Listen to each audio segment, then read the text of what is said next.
the prediction and what we were seeing and hearing was that these Common Core standards and new national assessments will mean major changes. There are going to be fewer standards, but they are going to be higher, higher than what they are now. So there's going to be, just as we hear they do in other countries, fewer topics to learn about, but much more in-depth learning in those areas. So fewer grade level expectations as well. But those expectations are going to be much more rigorous, and they are going to emphasize the application and performance, which are the quadrant B and D application that we've been working on implementing more of in our own curriculum.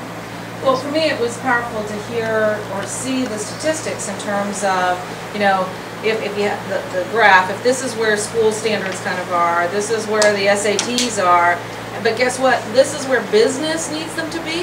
You know, that profound gap is not going to get any smaller unless there's complete rethink around how teachers are teaching and the standards to which we are testing students. And I was excited about the fact that it's going to be where they're predicting much more project-based training versus subject. And I was relaying, you know, I've been a corporate trainer for 20 years, and 10 years ago my full-time job was stand-up delivery. 10 years later my full-time job is project management. You know, I do very little stand-up and deliver, so I would anticipate that as education catches up with the business world, that you'll get more teachers that become project managers, not stand-up delivery people of content. And we were just hearing that about Sam's project, that's the way that curriculum is being developed.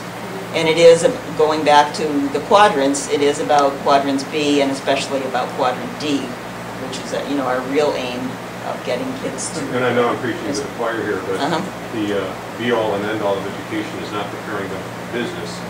It's preparing them to be functioning, rational human beings. And that business models are great ones, nothing personal, but I wish if we had another graph, that this is the gap in business, this is the gap between learning and humanity. And what we're trying to do is address all of that, and I believe that project learning, it's like Foxfire.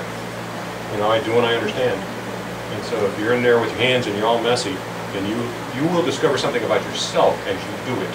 If we continue to use the lecture model, it doesn't work. It never did. That's a fact.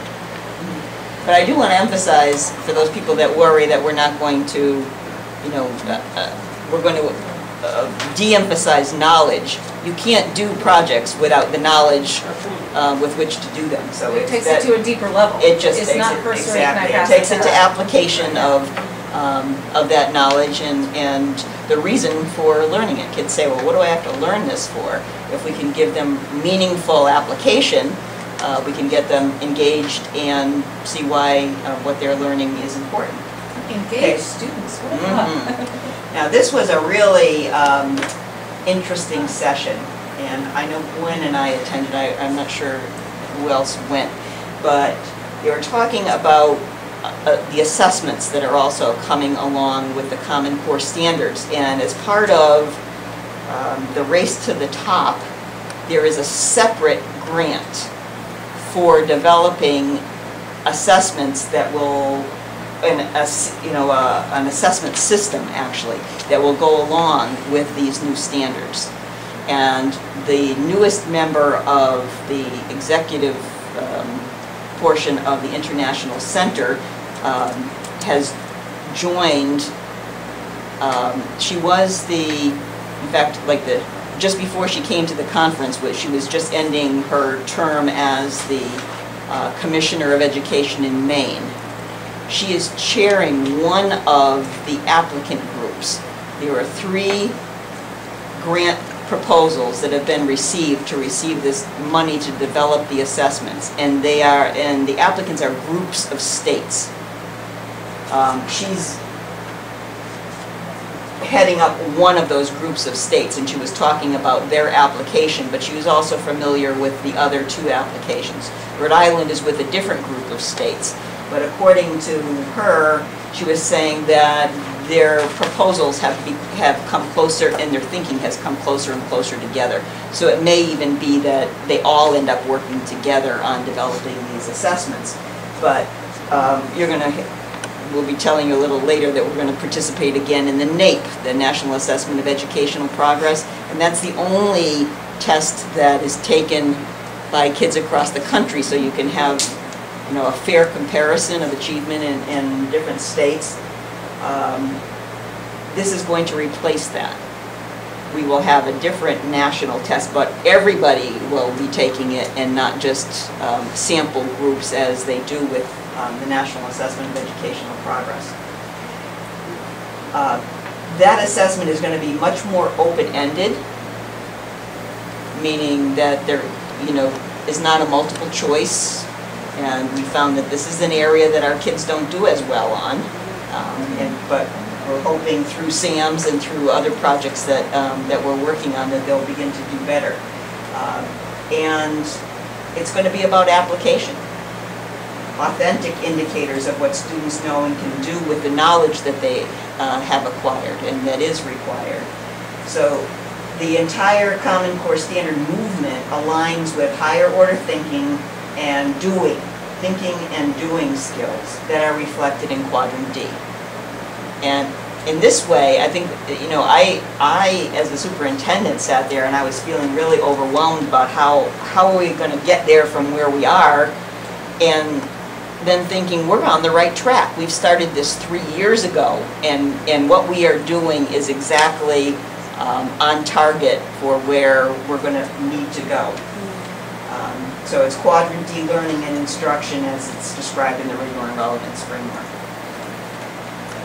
And just as BJ was saying, Ray McNulty was the president of the International Center, and he's just such a quality speaker and quality educator. He was the commissioner of the state in the state of Rhode Island. I'm sorry, not Rhode Island, in Vermont. And so he's a New Englander, but he says the aim of education is not to have our students do well in school. It's to have them do well in the lives they lead outside of school. And if we can get students to want to come to school and be motivated to learn, we have successful schools. So maintaining the status quo is not an option if we want the next generation to be successful in the world in which they will live and work. It's time to renew and transform education and to meet the needs of our students. And this was one of the keynotes at the beginning of the conference, and really set the stage for thinking about all of the other things that we were going to be learning. So the motto around that was stop thinking out of the box, create a new box. Like thinking out of it isn't going to get us. That was one of my slides. Oh, I'm so sorry. But exactly. You know, I mean, we've been saying everybody's got to think out of the box. He's saying you've got to go beyond that now. You've got to create a whole new box. Unfortunately, a lot of people don't even understand that there is a box. The repeated message over and over again was move beyond thinking out of the box, begin to build a new box. It's a nice segue. They also kept saying districts need now to develop a 3-year plan for changing over to the new standards and assessments, because the assessments will be in place in 3 years. The outcomes, I think, that we agree amongst people that attended the conference, what's coming out of this. So what did the district gain from sending a team to the conference this year is, I think, a whole lot of new thinking and awareness. But in addition to that, we are going to be piloting a new English language curriculum at the 6th and 7th grade that is designed to align to these new standards. And it is such an exciting curriculum. It is sexy stuff. It is. Well, you know what I mean. And it's designed to use the smartboard as an integral part of the teacher's instruction. It's got the resources for the teacher to use. It has all of the aspects of the language arts curriculum, which are quite extensive. You know, it's not just reading and writing.